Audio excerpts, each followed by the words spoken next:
Welcome छ है सबैजनालाई। आज चाहिँ मङ्गलबार छुट्टी थियो हैन। यस बेलासम्म खाना खाइएको छैन यार, 2 बन्न लागिसक्यो। यसो खाना लिन जानु पर्यो भनेर ढोकामुखबाट बाहिर निस्किहालेँ। केटाहरू आउँदै आएनन् यार, अब के गर्नु यार। अब यहाँ यही रोड जाने हो, यस्तो नाली छ, यस्तो मच्छर लाग्छ दिमाग।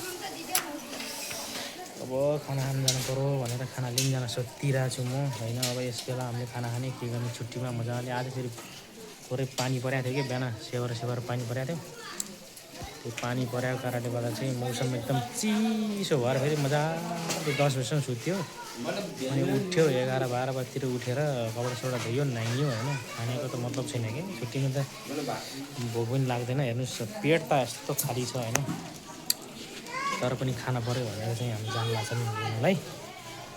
अब खाना पर्यो, खाना तपाईँहरूले चाहिँ खाएर पनि पेट फुटेर पनि रेलिसक्यो होला हैन।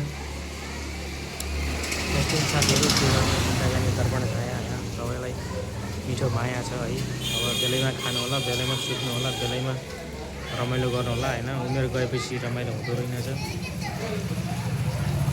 ल साथीहरू हामी चाहिँ खाना खान लिन गयौँ है।